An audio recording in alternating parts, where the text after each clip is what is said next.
Hi hello സ്വാഗതം. Time and ഡിസ്റ്റൻസിൻ്റെ രണ്ടാമത്തെ part വീഡിയോയിലേക്ക് എല്ലാവർക്കും സ്വാഗതം. ഒന്നാമത്തെ പാർട്ട് വീഡിയോ കാണാത്തവർക്ക് വേണ്ടി അതിൻ്റെ ലിങ്ക് താഴെ ഡിസ്ക്രിപ്ഷനിൽ കൊടുത്തിരിക്കാം. മുൻവർഷ ചോദ്യങ്ങളിലൂടെയാണ് നമ്മൾ ഈ ചാപ്റ്റർ പഠിക്കുന്നത്. 2021 മുതൽ ചോദിച്ച ചോദ്യങ്ങളെല്ലാം നമ്മൾ ഓർഡറിൽ സിസ്റ്റമാറ്റിക് ആയിട്ട് പഠിച്ച് മുന്നോട്ട് പോവുകയാണ് കേട്ടോ.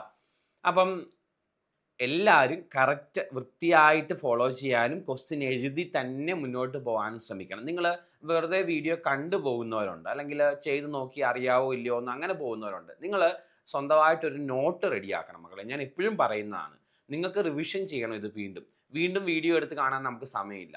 അപ്പോൾ പ്രോപ്പറായിട്ട് റിവിഷൻ ചെയ്യണമെങ്കിൽ നമുക്ക് എന്ത് വേണം? നോട്ട്സ് വേണം. അപ്പോൾ ഓരോ ടോപ്പിക്കിനും കുറേ ക്വസ്റ്റ്യൻസ് അടങ്ങുന്ന ഒരു കളക്ഷൻ പഠിക്കുന്ന സമയത്ത്, പ്രിപ്പയർ ചെയ്യുന്ന സമയത്ത് റെഡിയാക്കി വെക്കാൻ മറക്കരുത് കേട്ടോ. അപ്പം നമുക്ക് ഇന്നത്തെ ചോദ്യങ്ങളൊക്കെ ഒന്ന് പരിചയപ്പെട്ടാലോ? യെസ്, ഇന്ന് നമ്മൾ ചെയ്യുന്നത് ആദ്യം ഒരു 2 ചോദ്യം, പിന്നെ ഒരു 3 ചോദ്യം. അങ്ങനെ ഇന്നത്തെ വീഡിയോയിൽ 5 ചോദ്യങ്ങൾ ഡിസ്കസ് ചെയ്യും. ഓക്കെ, പഠിപ്പിസ്റ്റ് കുട്ടികൾക്ക് വേണ്ടി, എൻ്റെ പഠിപ്പിസ്റ്റ് കൂട്ടുകാർക്ക് വേണ്ടി ഇടത് സൈഡിൽ ചോദ്യം മാർക്ക് ചെയ്യാതെ കൊടുത്തിട്ടുണ്ട്. ആൻസർ മാർക്ക് ചെയ്യാതെ, ചോദ്യമല്ല ആൻസർ മാർക്ക് ചെയ്യാതെ കൊടുത്തിട്ടുണ്ട്. ചെയ്ത് നോക്കുക. അറിയാമെങ്കിൽ വീഡിയോ കാണണ്ട. Tata bye bye. ഇനി എൻ്റെ പാവം അറിയത്തില്ലാത്ത കൂട്ടുകാർക്ക് വേണ്ടി അതിൻ്റെ എക്സ്പ്ലനേഷൻസ് ഓരോ ചോദ്യങ്ങളായിട്ട് ഞാൻ ഇനി ചെയ്യാൻ പോവാണ്. നിങ്ങൾ അറിയാമെങ്കിലും അറിയത്തില്ലെങ്കിലും ആദ്യം ഒന്ന് സ്വന്തമായിട്ട് നിലയ്ക്ക് ചെയ്ത് നോക്കുന്നത് നല്ലതാണ്. കിട്ടാത്തതിൻ്റെ എക്സ്പ്ലനേഷൻസ് കാണുക. ഒട്ടും അറിയത്തില്ലാത്ത ബേസ് ഇല്ലാത്ത കുട്ടികൾ നല്ല വൃത്തിയായിട്ട് നോട്ട് എഴുതി നോട്ട് കണ്ട് പഠിക്കുക. തീർച്ചയായും നിങ്ങളുടെ അഭിപ്രായങ്ങൾ കമൻറ്റ് ചെയ്യുകയും കൂടെ ചെയ്യുക. കേട്ടല്ലോ? ഓക്കെ, നമുക്ക് ഓരോ ചോദ്യങ്ങളായിട്ട് മുന്നോട്ട് പോവാം. ആദ്യത്തെ ചോദ്യം, ഒരാൾ വീട്ടിൽ നിന്നും ഓഫീസിലേക്ക് 30 കിലോമീറ്റർ വേഗത്തിലും തിരികെ ഓഫീസിൽ നിന്നും 20 കിലോമീറ്റർ വേഗത്തിലും സഞ്ചരിക്കാൻ ആകെ 5 മണിക്കൂർ എടുത്തുവെങ്കിൽ വീട്ടിൽ നിന്ന് ഓഫീസിലേക്കുള്ള ദൂരം. കഴിഞ്ഞ വീഡിയോകളിലൊക്കെ ഇത്തരം ചോദ്യങ്ങൾ ഓൾറെഡി നമ്മൾ ചെയ്തതാണ്. സോ ഒരാൾ തൻ്റെ വീട്ടിൽ നിന്ന് എങ്ങോട്ട് പോകുന്നു മക്കളെ? ഓഫീസിലേക്ക് പോകുന്നു. ആദ്യം പോയത് എങ്ങനെയാ മക്കളെ? 30 കിലോമീറ്റർ പെർ അവർ വേഗതയിൽ അല്ലേ? തിരിച്ചു വന്നത് എങ്ങനെയാ മക്കളെ? 20 കിലോമീറ്റർ പെർ അവർ വേഗതയിൽ. അതിനാകെ എത്ര സമയം എടുത്തു? ആകെ 5 മണിക്കൂർ സമയമെടുത്തു എന്നും തന്നിട്ടുണ്ട്. വീട്ടിൽ നിന്നും ഓഫീസിലേക്കുള്ള ദൂരം, നമുക്ക് ഈ വീട്ടിൽ നിന്ന് ഓഫീസിലേക്കുള്ള ദൂരം കിലോമീറ്റർ എന്നങ്ങ് എടുക്കാം, അന്നങ്ങ് അസ്യൂം ചെയ്യാം. ഓക്കെ, അപ്പോൾ ഇവിടെ ടോട്ടൽ ഡിസ്റ്റൻസ് ആദ്യം കണ്ടുപിടിക്കാം. ആകെ ഇയാൾ സഞ്ചരിച്ച ദൂരം അല്ലേ? ടോട്ടൽ ഡിസ്റ്റൻസ് എന്ന് പറഞ്ഞാൽ സ്പീഡ് ആവറേജ് ഇൻറ്റു ടൈമാണ്. ടോട്ടൽ ഡിസ്റ്റൻസ് എന്ന് പറഞ്ഞാൽ എന്താ? Speed average into time. ഇവിടെ സ്പീഡ് ആവറേജ് എത്രയാണ് മക്കളെ? 2ab/a+b, 2s1s2/s1+s2. ആവറേജ് സ്പീഡ് ഒരു സ്ഥലത്ത് പോയി തിരിച്ചു വന്നു എന്നുള്ള കേസിൽ യൂസ് ചെയ്യേണ്ട അതാണെന്ന് പലപ്പോഴായിട്ട് പറഞ്ഞേ. ഓക്കെ, ടോട്ടൽ ഡിസ്റ്റൻസ് എന്ന് പറഞ്ഞാൽ d+d 2d ആണ്. സ്പീഡ് ആവറേജ് എന്ന് പറഞ്ഞാൽ 2s1s2, 30 ഇൻറ്റു അല്ലേ 20 divided by s1+s2 50 into T. Time എത്രയാണ് മക്കളെ? 5 മണിക്കൂർ. ഇത് സോൾവ് ചെയ്താൽ ഡിസ്റ്റൻസ് കിട്ടും. ഇതങ്ങ് സോൾവ് ചെയ്തേക്കാം. ഈ 0 പോയി, ഈ 5 പോയി അല്ലേ? ഈ 2 പോയി. So distance equal to 30 into 2 60 kilometre എന്ന് കിട്ടും. ഈ ചോദ്യത്തിൻ്റെ ആൻസർ ഓപ്ഷൻ ബി ആണ് മക്കളെ, 60 കിലോമീറ്റർ. ശരി, നെക്സ്റ്റ് ക്വസ്റ്റ്യനിലേക്ക് വരാം. എഡ്വിൻ 11 മണിക്കൂറിൽ ഒരു യാത്ര പൂർത്തിയാക്കുന്നു. ആദ്യ പകുതി 20 കിലോമീറ്റർ പെർ അവർ വേഗതയിലും രണ്ടാമത്തെ പകുതി 24 കിലോമീറ്റർ വേഗതയിലുമാണ് യാത്ര ചെയ്തത്. എഡ്വിൻ സഞ്ചരിച്ച ദൂരം കിലോമീറ്ററിൽ കണ്ടെത്തുക. ഓക്കെ, ഇതും അതേ പാറ്റേൺ തന്നെയാണ്, ചെറിയ മാറ്റമുള്ളൂ. അതായത് എഡ്വിൻ യാത്ര ചെയ്യുവാണ്. എൻ്റെ യാത്രയുടെ ആദ്യത്തെ പകുതി ദൂരം അല്ലേ മക്കളെ? ആദ്യത്തെ പകുതി ദൂരം ഏത് വേഗതയിലാണ് പോയത്? 20 കിലോമീറ്റർ പെർ അവർ വേഗതയിലാണ്. അടുത്ത പകുതി ദൂരം എങ്ങനെയാ പോയത്? അത് 24 കിലോമീറ്റർ പെർ അവർ വേഗതയിലാണ്. ശരിയല്ലേ? ഓക്കെ, ആകെ യാത്രയ്ക്ക് എത്ര ടൈം എടുത്തു എന്ന് പറഞ്ഞിട്ടുണ്ട്? 11 മണിക്കൂർ എടുത്തു. ആകെ സഞ്ചരിച്ച ദൂരം അല്ലേ? ടോട്ടൽ ഡിസ്റ്റൻസ് കാണണം അല്ലേ? സോ ടോട്ടൽ ഡിസ്റ്റൻസ് എന്ന് പറഞ്ഞാൽ, ആകെ സഞ്ചരിച്ച ദൂരം എന്ന് പറഞ്ഞാൽ സ്പീഡ് ആവറേജ് ഇൻറ്റു ടൈം ആണ്. മുമ്പത്തെ പോലെ തന്നെ speed average into time, average speed into time. ആകെ സഞ്ചരിച്ച ദൂരം എന്ന് പറഞ്ഞാൽ speed average into time. Okay, ഇവിടെ സ്പീഡ് ആവറേജ് എന്ന് പറഞ്ഞാൽ രണ്ട് തുല്യ ദൂരങ്ങളാണ് വ്യത്യസ്ത വേഗതകളിൽ സഞ്ചരിക്കുമ്പം നമ്മൾ മുമ്പേ പറഞ്ഞ equation 2s1s2 divided by s1+s2 അല്ലെങ്കിൽ 2ab/a+b യൂസ് ചെയ്യാം. സോ 2s1s2 എന്ന് പറയുമ്പോൾ 2 ഇൻറ്റു s1 ആദ്യത്തെ സ്പീഡ്, s2 രണ്ടാമത്തെ speed, 2s1s2 divided by s1+s2 20+24 44 എന്ന് കിട്ടും. ഇൻറ്റു ടൈം എന്ന് പറഞ്ഞാൽ 11 എന്ന് കിട്ടും. ഇതാണ് ഇയാൾ ആകെ സഞ്ചരിച്ച ടോട്ടൽ ഡിസ്റ്റൻസ്, ആകെ സഞ്ചരിച്ച ദൂരം. ഓക്കെ, ഇവിടെ ഇതും കൂടെ വെട്ടിപ്പോയി 4 തവണ അല്ലേ, 4ഉം 24ഉം വെട്ടിക്കളയാം 6 തവണ. സോ 6 ഇൻറ്റു 2 ഇൻറ്റു 20 അല്ലേ, 6 4 2 ഇൻറ്റു 20 40, 40 ഇൻറ്റു 6 240 കിലോമീറ്റർ എന്ന് കിട്ടും ഇയാൾ ആകെ സഞ്ചരിച്ച ദൂരം. നമ്മുടെ ആൻസർ ഓപ്ഷൻ ഡി ആണ്. കണ്ടോ, ഒന്നുമില്ല, അയാൾ രണ്ട് തുല്യ ദൂരങ്ങൾ വ്യത്യസ്ത വേഗതകളിൽ സഞ്ചരിച്ചു. അപ്പോൾ അയാൾ ആവറേജ് സ്പീഡ് 2s1s2/s1+s2 ആ. ഒരു സ്ഥലത്ത് പോയി തിരിച്ചു വന്നു എന്ന് പറയുന്ന കേസിൽ ആവറേജ് സ്പീഡ് 2s1s2/s1+s2 ആ. ഇവിടെ ടോട്ടൽ ഡിസ്റ്റൻസ് എന്ന് പറഞ്ഞാൽ നമുക്കറിയാം speed average into time. Okay, speed average 2s1s2/s1+s2 കൊടുത്തു ഇൻറ്റു ടി, നമുക്കിവിടെ 11 തന്നിട്ടുണ്ട്. സോൾവ് ചെയ്തു. ക്ലിയർ ആണല്ലോ, മുന്നോട്ട് പോവാം. Next question. മണിക്കൂറിൽ 66 കിലോമീറ്റർ ശരാശരി വേഗതയിൽ സഞ്ചരിക്കുന്ന ഒരു കാർ 2 മണിക്കൂർ 10 മിനിറ്റ് കൊണ്ട് എത്ര ദൂരം സഞ്ചരിക്കും? സോ ഡിസ്റ്റൻസ് കാണാനാണ് ചോദ്യം. സ്പീഡ് ഇൻറ്റു ടൈം ആണ് ഇക്വേഷൻ. ശരി, സ്പീഡ് ഓൾറെഡി തന്നിട്ടുണ്ട് 66 ആണ്.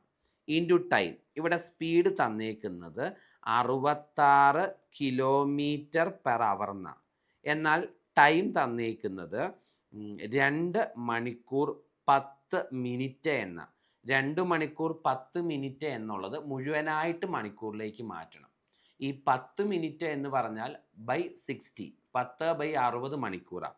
അപ്പോൾ ഇതിനെ ഈ 10 മിനിറ്റിനെ മണിക്കൂറിലേക്ക് മാറ്റുമ്പോൾ 10/60, അതായത് 1/6 അവർ എന്നാണ് കിട്ടുന്നത്. 1/6 അവർ. അപ്പോൾ ഇത് ചേർത്ത് പറയുമ്പം 2 മണിക്കൂറും 1/6 അവറും, അതായത് 13/6 മണിക്കൂർ എന്ന് കിട്ടും. ചെയ്തത് 10 മിനിറ്റ് എന്ന് പറഞ്ഞാൽ മക്കളെ മണിക്കൂറിലേക്ക് മാറ്റാൻ ബൈ 60 ചെയ്യണം. 1/6 അവറാണ്. അപ്പോൾ 2 മണിക്കൂർ 10 മിനിറ്റ് എന്നുള്ളത് രണ്ടും 1/6 അവർ എന്നാക്കി എഴുതാം. ഓക്കെ, ഇത് മിശ്ര ഭിന്നമല്ലേ, വിഷമ ഭിന്നത്തിലേക്ക് മാറ്റുമ്പോൾ 6 ഇൻറ്റു 2 12, 1 13/6 മണിക്കൂർ. ഓക്കെ, അപ്പോൾ ടൈം എന്ന സ്ഥാനത്ത് 13/6 എന്ന് കൊടുക്കണം അല്ലേ.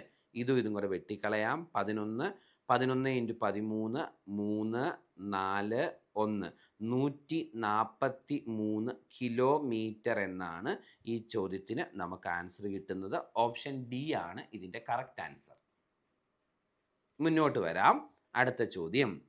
ഒരു കാർ എ എന്ന സ്ഥലത്ത് നിന്നും ബി എന്ന സ്ഥലത്തേക്ക് സഞ്ചരിക്കുന്നു. ദൂരത്തിൻ്റെ ആദ്യ പകുതി കാറിൻ്റെ വേഗത 40, രണ്ടാം പകുതി 60. ശരാശരി വേഗത എത്ര? ശരാശരി വേഗത എത്ര എന്നുള്ള ചോദ്യമാണ്. ഓക്കെ, അപ്പം നമുക്കൊന്ന് വരയ്ക്കാം. ഒരു കാറ് എയിൽ നിന്ന് ബിയിലേക്ക് യാത്ര ചെയ്യുന്നു. ആദ്യത്തെ പകുതി ദൂരം അല്ലേ, ആദ്യത്തെ പകുതിയും അടുത്ത പകുതിയും. ആദ്യത്തെ പകുതി ദൂരം സഞ്ചരിച്ചത് 40 കിലോമീറ്റർ പെർ അവർ വേഗതയിലും അടുത്ത പകുതി സഞ്ചരിച്ചത് 60 കിലോമീറ്റർ പെർ അവർ വേഗതയിലുമാണ്. ശരാശരി വേഗത കാണണം കാറിൻ്റെ.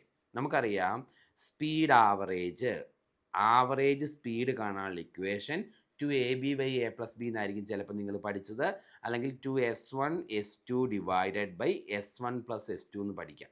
ഓക്കെ, എപ്പോഴാണ് ഇത് യൂസ് ചെയ്യേണ്ടേ? രണ്ട് തുല്യ ദൂരങ്ങൾ വ്യത്യസ്ത വേഗതകളിൽ സഞ്ചരിക്കുമ്പോൾ ശരാശരി വേഗത കാണാൻ മറക്കരുത്. ഓക്കെ, അപ്പോൾ ഇവിടെ 2 ഇൻറ്റു s1 എന്ന് പറഞ്ഞാൽ എത്രയാ? 40. s2 എന്ന് പറഞ്ഞാൽ 60. s1+s2 എന്ന് പറഞ്ഞാൽ 100. ഈ പൂജ്യവും വെട്ടിപ്പോയി, ഇതും വെട്ടിപ്പോയി. ശരിയല്ലേ? എത്ര കിട്ടും മക്കളെ? 6 48 കിലോമീറ്റർ പെർ അവർ എന്നാണ് ആൻസർ കിട്ടുന്നത്. നമ്മുടെ ആൻസർ ഓപ്ഷൻ ബി ആണ് കറക്റ്റ്. ശരി, അടുത്ത ചോദ്യത്തിലേക്ക് വരാം. നമ്മുടെ 10ാമത്തെ ചോദ്യം. എ എന്ന സ്ഥലത്തു നിന്നും ബി എന്ന സ്ഥലത്തേക്കുള്ള ദൂരം 15 കിലോമീറ്റർ ആണ്. ശരി, എ എന്ന സ്ഥലത്ത് നിന്ന് ബി എന്ന സ്ഥലത്തേക്കുള്ള ദൂരം 15 കിലോമീറ്റർ ആണ്. സമ്മതിച്ചു. ഒരാൾ 6 മണിക്ക് എയിൽ നിന്ന് പുറപ്പെട്ട് ബിയിലേക്ക് 10 കിലോമീറ്റർ/അവർ വേഗതയിൽ സഞ്ചരിക്കുന്നു. 6 മണിക്ക് എയിൽ നിന്ന് ബിയിലേക്ക് 10 കിലോമീറ്റർ/അവർ വേഗതയിൽ സഞ്ചരിക്കുന്നു. മറ്റൊരാൾ ഇതേ സമയത്ത് ബിയിൽ നിന്ന് പുറപ്പെട്ട് 20 കിലോമീറ്റർ/അവർ വേഗതയിൽ സഞ്ചരിക്കുന്നു. 20 കിലോമീറ്റർ/അവർ വേഗതയിൽ സഞ്ചരിക്കുന്നു. 20 കിലോമീറ്റർ/അവർ വേഗതയിൽ എയിലേക്ക് സഞ്ചരിക്കുന്നു. ക്ലിയർ അല്ലേ? അപ്പം രണ്ട് സ്ഥലങ്ങളാണ്, ഒരു സ്ഥലം എ, ഒരു സ്ഥലം ബി. രണ്ടും തമ്മിൽ 15 കിലോമീറ്റർ അകലമുണ്ട്. ഒരാൾ എയിൽ നിന്ന് ബിയിലേക്ക് വരുന്നു, മറ്റൊരാൾ ബിയിൽ നിന്ന് എയിലേക്ക് വരുന്നു, പരസ്പരം കാണാൻ വേണ്ടി. ഒരാളുടെ വേഗത 10, ഒരാളുടെ വേഗത 20. ശരി, ചോദ്യം, ഏത് സമയത്ത് ഇവർ തമ്മിൽ കണ്ടുമുട്ടും? രണ്ടുപേരും തുടങ്ങിയത് 6 മണിക്കാണ്. 6 AM സ്റ്റാർട്ട് ചെയ്തെന്ന് തന്നിട്ടുണ്ട്. 6 മണിക്ക് തുടങ്ങി അല്ലേ? അപ്പോൾ രണ്ടുപേരും തമ്മിൽ 15 കിലോമീറ്റർ അകലെയാണ്. ഒരാൾ 10 വേഗതയിൽ, ഒരാൾ 20 വേഗതയിൽ പരസ്പരം കാണാൻ വേണ്ടി ഇങ്ങനെ വരുന്നു. 6 മണിക്ക് തുടങ്ങി. എപ്പോൾ ഇവർ കണ്ടുമുട്ടും? മക്കളെ, ടൈം അല്ലേ ഇവിടെ കാണണ്ടേ? ടൈം കാണാൻ ചോദിച്ചാൽ ഡിസ്റ്റൻസ് ബൈ സ്പീഡ് അല്ലേ ഇക്വേഷൻ? ഡിസ്റ്റൻസ് ബൈ സ്പീഡാണ് ഇക്വേഷൻ അല്ലേ?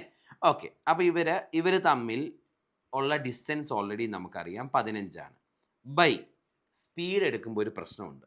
ഇത്തരം ചോദ്യങ്ങളിൽ 2 സ്പീഡുകളുണ്ടല്ലേ? ഇങ്ങനെ 2 സ്പീഡ് വരുമ്പം റിലേറ്റീവ് സ്പീഡ് എടുക്കണം. ആപേക്ഷിക വേഗത എന്ന് പറയും. ക്ലിയർ ആണോ? അപ്പം 2 സ്പീഡ് വരുമ്പോൾ എടുക്കേണ്ട സ്പീഡ് ഏതാ? Relative speed. ഓക്കെ, അപ്പോൾ ഇവിടെ ഈ ഓപ്പോസിറ്റ് ഡയറക്ഷനിൽ സഞ്ചരിക്കുന്ന വാഹനങ്ങളുടെ റിലേറ്റീവ് സ്പീഡ് കാണാൻ തമ്മിൽ കൂട്ടണം. ഒരേ ഡയറക്ഷനിൽ സഞ്ചരിക്കുന്ന വാഹനങ്ങളുടെ റിലേറ്റീവ് സ്പീഡ് കാണാൻ തമ്മിൽ കുറയ്ക്കണം. ഓപ്പോസിറ്റ് ഡയറക്ഷൻ ആണെങ്കിൽ കൂട്ടണം. ഒരേ ഡയറക്ഷൻ എങ്ങനെ കാണിക്കുന്നത്? ഇങ്ങനെ ഒരേ ഡയറക്ഷനിൽ പോവുകയാണെങ്കിൽ എന്ത് ചെയ്യണം? കുറയ്ക്കണം. അപ്പോൾ ഇവിടെ ഓപ്പോസിറ്റ് ഡയറക്ഷൻ അല്ലേ, അപ്പോൾ എന്ത് ചെയ്യണം? കൂട്ടണം. അപ്പോൾ സ്പീഡ്, ഏത് സ്പീഡ് എടുക്കണം? റിലേറ്റീവ് അല്ലേ? റിലേറ്റീവ് സ്പീഡ് ആണോ? അപ്പോൾ ഇവിടെ 30 ഈക്വൽ ടു അരാന്ന് കിട്ടും. അരമണിക്കൂർ കഴിയുമ്പോൾ ഇവർ കണ്ടുമുട്ടും എന്നർത്ഥം. 6 മണിക്ക് തുടങ്ങിയാൽ 6:30 കണ്ടുമുട്ടും. ഓപ്ഷൻ ആൻസർ ഡി ആണ്. ഒന്നുകൂടെ പറയട്ടെ. ശരി, ഓക്കെ. രണ്ടാളുകൾ എ, ബി എന്ന സ്ഥലത്ത് നിന്ന് കാണാൻ വേണ്ടി വരുന്നു. ഒരാളുടെ വേഗത 10, ഒരാളുടെ വേഗത 20. 6 മണിക്ക് രണ്ടുപേരും തുടങ്ങി. ഇവർ തമ്മിൽ 15 കിലോമീറ്റർ അകലത്താണ്. എപ്പോൾ കണ്ടുമുട്ടും? ടൈം അല്ലേ കാണണ്ടേ? ടൈം കാണാൻ ഡിസ്റ്റൻസ് ബൈ സ്പീഡ്, ആ സ്പീഡ് റിലേറ്റീവ് സ്പീഡ് എടുക്കണം എന്ന് മാത്രം. ഡിസ്റ്റൻസ് 15, ഇവർ തമ്മിലുള്ള റിലേറ്റീവ് സ്പീഡ് ഓപ്പോസിറ്റ് ഡയറക്ഷൻ ആയതുകൊണ്ട് കൂട്ടുന്ന സ്പീഡ് 30. സോ 15/30 അരമണിക്കൂർ. തുടങ്ങിക്കഴിഞ്ഞ് അരമണിക്കൂർ ആകുമ്പോൾ ഇവർ കണ്ടുമുട്ടും. 6 മണിക്ക് തുടങ്ങിയാൽ 6:30 കണ്ടുമുട്ടും. ഓക്കെ ആണോ? റിലേറ്റീവ് സ്പീഡ് മനസ്സിലായോ? ഒരേ ഡയറക്ഷനാണെങ്കിൽ കുറയ്ക്കണം, ഓപ്പോസിറ്റ് ഡയറക്ഷനാണെങ്കിൽ കൂട്ടണം. അപ്പം നിങ്ങൾ ചോദിക്കും, സാറ് മുമ്പേ വേറൊരു സാധനം പറഞ്ഞായിരുന്നു, ആവറേജ് സ്പീഡ്. ഇപ്പം സാറ് പറയുന്നത് റിലേറ്റീവ് സ്പീഡ്. ഇതിൽ ഏതാ എടുക്കേണ്ടതെന്ന് ഞങ്ങൾ എങ്ങനെ അറിയും? പറഞ്ഞു തരാം. ശ്രദ്ധിക്കമ്പാനെ പറഞ്ഞുതരാം. അതായത് ഇത് 2 ആളുകളും 2 സാഹചര്യമല്ലേ, അപ്പോൾ റിലേറ്റീവ് സ്പീഡ്. ഒരേ ആളുടെ കാര്യം വരുമ്പോൾ മാത്രമാണ് ഈ ആവറേജ് സ്പീഡ് എടുക്കുന്നത്. 2 ആളുകളുടെ കേസ് വരുമ്പോൾ റിലേറ്റീവ് സ്പീഡ്. ഒരാൾ യാത്ര പോയി, ആദ്യ പകുതി അടുത്ത പകുതി, അത് ഒരാളുടെ കാര്യമല്ലേ, അപ്പോൾ ആവറേജ് സ്പീഡ്. പ്രശ്നം തീർന്നല്ലോ. 2 പേരുടെ കേസ് വന്നാൽ ആവറേജ് സ്പീഡ് അല്ല, റിലേറ്റീവ് സ്പീഡ്. ഒരാൾ യാത്ര പോയി, ആദ്യം അങ്ങോട്ട് പോയി തിരിച്ചു വന്നു, ഇത് ഒരാളുടെ കാര്യമല്ലേ, അപ്പോൾ ഏത് സ്പീഡാണ്? Average speed. 2 പേരാണെങ്കിൽ എന്താണ്? Relative speed. ഓക്കെ ആണോ? അങ്ങനെയാണ് അത് തിരിച്ചറിയുന്നത്. ശരി, അപ്പോൾ ഇതിൻ്റെ ആൻസർ 6:30, ഓപ്ഷൻ ഡി. മനസ്സിലായി എന്ന് വിചാരിക്കുന്നു. അപ്പോൾ നോക്കിക്കേ, ഇന്നത്തെ 5 ചോദ്യങ്ങൾ തീർന്നു. ടൈം ആൻഡ് ഡിസ്റ്റൻസ് നന്നായിട്ട് പഠിച്ചോണം. നല്ല ചോദ്യങ്ങളുണ്ട്, വൃത്തിയായിട്ട് ചെയ്തോണം. ഓക്കെ, നിങ്ങളുടെ വിലപ്പെട്ട അഭിപ്രായങ്ങൾ എന്നും പറയുന്നത് പോലെ ഇന്നും പറയുന്നു. കമൻറ്റ് ചെയ്യുക, ലൈക്ക് ചെയ്യുക, നിങ്ങൾക്ക് ഇഷ്ടമാണെങ്കിൽ സബ്സ്ക്രൈബ് ചെയ്യുകയും കൂടെ ചെയ്യുക. യെസ്, അത് നിർബന്ധമല്ല ആക്ച്വലി. പക്ഷേ എനിക്ക് എപ്പോഴും ഞാൻ പറയുന്നത്, നിങ്ങൾ അധ്യാപകരെ എപ്പോഴും നിങ്ങൾ വീഡിയോ കാണുന്നുണ്ട് അല്ലേ?